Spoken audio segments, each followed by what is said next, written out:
Okay, so I made a couple of changes.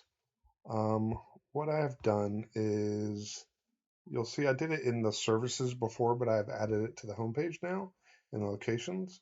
So if you use like NAP or uh, service or business type, um, it will insert that into the query itself, and that way you can make sure that you're getting accurate information within the home page. It also works for the location pages. Let me show that. Uh, this one.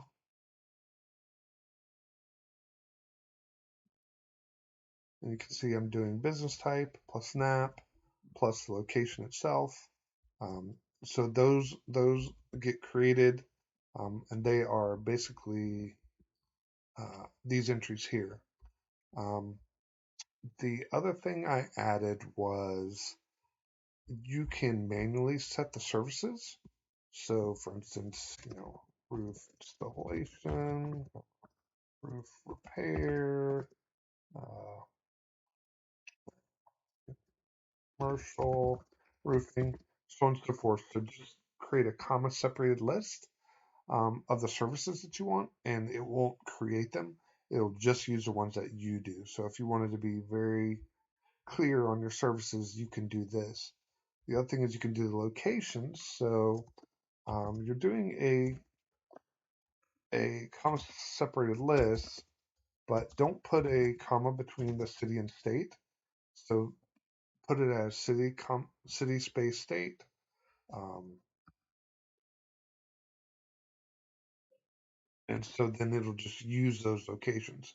If you keep it blank, it'll just create it on its own. So it's possible to create your own locations. I also added another thing where you can do the level of content. So if you the default's complete, so it's just going to go as normal all the way through. Create the home page, create the location pages, create the service pages, all that. If you just wanted to create services, you would choose this, and it would just create the service pages. And if you just wanted to create the locations, use that. If you do not do if you do not enter the locations here, it will automatically create the locations based on your primary location, basically. So it looks for suburbs around that location. Um, uh, the NAP is probably one of the most important things, so make sure you use that. That should have the name, address, phone number of the business.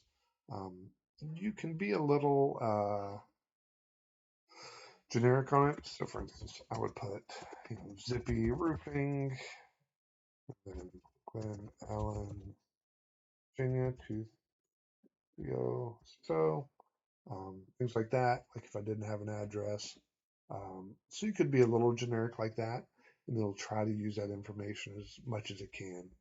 I think those are the only major changes. Let me know if you got any other questions. Thanks.